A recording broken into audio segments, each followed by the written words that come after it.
In direct violation of FARA, Hunter Biden meets with the U.S. ambassador to Romania while being paid by Gabriel Popovich. What was Hunter Biden selling to the Romanian oligarchs for millions of dollars? I'd still like to see a contract of that. This is an embarrassment to the time and people of this country. And I would ask that the chair and I would ask that this committee elevate to the promise of our duties here and comport ourselves with the consistency and practice that is required of our seats and our duty and our oath to our responsibilities. Hey folks, welcome back to the channel. We just witnessed something remarkable in Congress. Representative Lisa McClain laid out a timeline that should concern every American who cares about accountability and equal justice under the law. While Joe Biden was vice president championing anti-corruption efforts in Romania, his son Hunter was collecting over $1 million from a Romanian oligarch under criminal investigation. Let that sink in. If you're tired of the mainstream media ignoring the facts, you're in the right place. Make sure you hit that like button and subscribe because we're diving into something the establishment doesn't want you to see. Let's get into it. I'm amazed at, and I love the fact that Trump lives rent-free in the Democrats' heads every day. That is a beautiful thing, even though we're here talking about the impeachment inquiry of Joe Biden. With that said, I want to talk about the damning evidence of Joe Biden's role in his family's business schemes in Romania. While Joe Biden was president, he was directly involved in the United States policy and anti-corruption efforts in Romania. That's a fact. On May 21st, 2014, the then Vice President Biden delivered an anti-corruption speech in Romania, right? On September 28th, 2015, the president visited with the then Vice President Biden, the Romanian president visited with the then Vice President Biden at the White House to discuss anti-corruption efforts, right? Got a theme of corruption, anti-corruption, right? Gabriel Popovich, a corrupt Romanian oligarch, is the subject of a criminal probe. He's a subject of a criminal probe and prosecution for corruption and bribery in Romania. This committee has reviewed transactions showing that the Biden family received money from a foreign company run by this Russian oligarch, corrupt Gabriel Popovich. 5 weeks after the Romanian president visited with Vice President Biden, Popovich begins paying Hunter Biden and his associates, Rob Walker, through his company, Bladen Enterprises. The money from Bladen Enterprises is deposited directly into Robinson Walker LLC. Now, this LLC is directly operated by Hunter's known business partner, Rob Walker. These are all facts, right, that we found through the investigation. In November 2015 and again in March 2016, Hunter Biden, who is not registered as a foreign agent under FARA, meets with the U.S. ambassador to Romania. Red flag. Then, coincidentally, over $1 million flows to the Bidens. I'm not much for coincidences, and I don't think the American people are either. Let's run through the numbers together. Between November 2015 and May 2017, Bladen Enterprises deposited over $3 million into Robinson Walker's LLC business account. But then the Biden family accounts received more than $1 million from Robinson Walker's accounts after these deposits were made. Ironically, 16 of those 17 payments occurred while Joe Biden was vice president. Now, I think most Americans would find it suspicious that, ironically, these payments ended shortly after Joe Biden left office. Another coincidence. Mr. Chairman, I ask unanimous consent to enter into the record the Oversight Committee's May 10, 2023 Second Bank Records Memorandum showing Joe Biden's involvement in his family's business schemes in Romania. Without objection, so ordered. I see three problems here. One, while Joe Biden is touting anti-corruption efforts in Romania, Hunter Biden is employed by a corrupt Romanian oligarch. Interesting. In direct violation of FARA, Hunter Biden meets with the U.S. ambassador to Romania while being paid by Gabriel Popovich. What was Hunter Biden selling to the Romanian oligarchs for millions of dollars? I'd still like to see a contract of that. Professor Turley, I know I'm almost out of time, but you've previously said that Hunter Biden could be charged under the Foreign Agent Registration Act. Can you explain why? Gentlelady's time's expired, but please feel free to answer the question, Mr. Turley. Much of the conduct described in these disclosures does seem to fit what we saw with the charges of Paul Manafort in terms of being a foreign agent.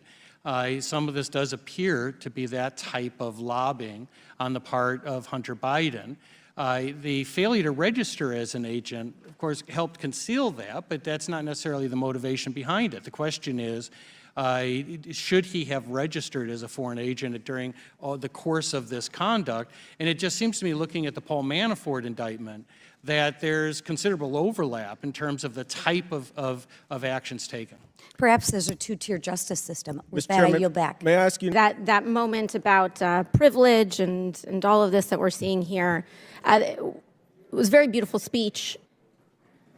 As also the Republican side had mentioned in their many raisings of the January 6th committee, that it's not just Hunter Biden, you, me, any individual subject to equal treatment under the law, to be held up to accountability under the law, but it is also these committees and this committee that is subject to oversight and law. We must comply with the law here as well. Now, I may be one of the very few people that actually believes in Congress, in this country. But I do, and many of us do here. And we have an obligation to engage in good faith participation to execute and comply with the subpoena.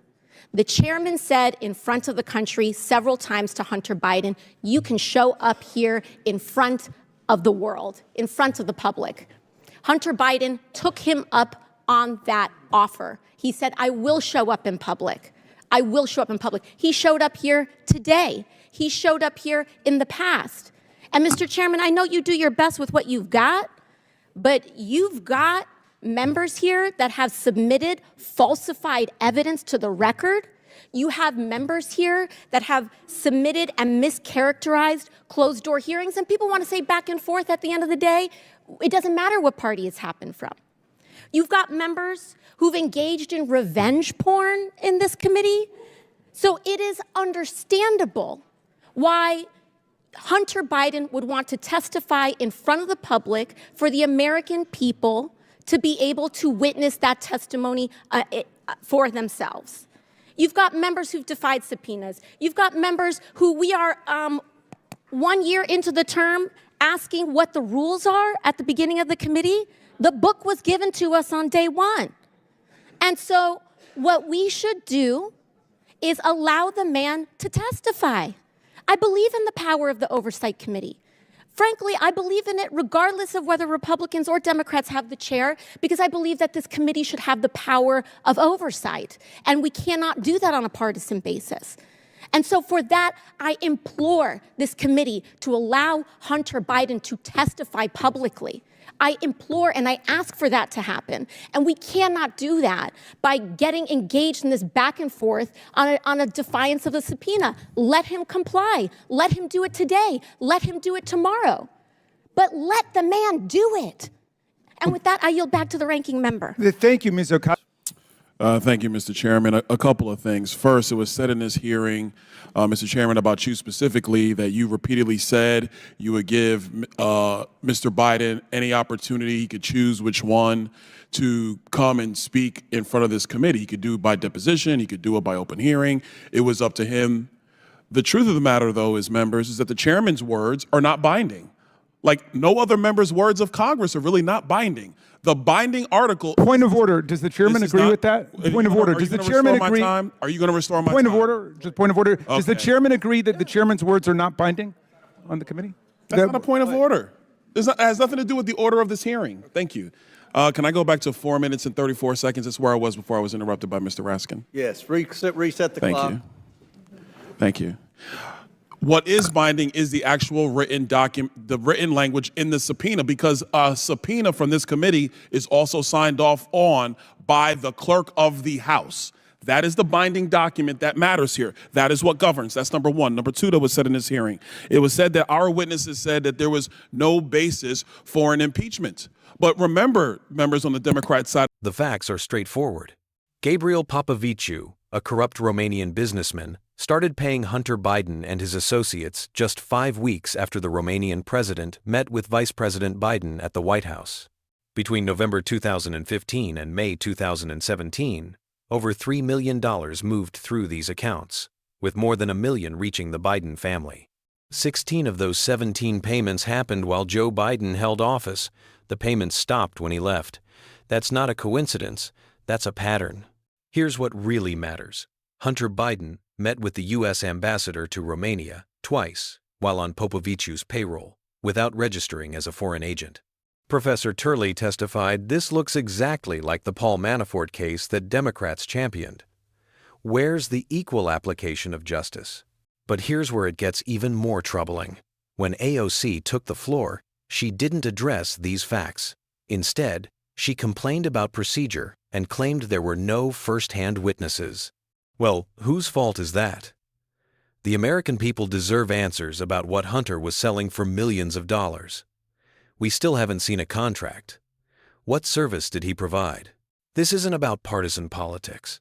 This is about the integrity of our institutions. When the vice president's family receives millions from foreign nationals under investigation, while that vice president shapes policy in that exact country, Americans have a right to know what happened. The evidence McClain presented deserves investigation, not deflection. The double standard is glaring. The media and Democrats spent years on investigations with far less evidence, yet now they want us to ignore bank records, suspicious payments, and clear timelines. We can't have one justice system for political elites and another for everyone else. If you believe in accountability and transparency, drop a comment below. Share this video, because the mainstream won't cover it honestly. And subscribe for more truth the establishment won't tell you. Thanks for watching, and I'll see you in the next one.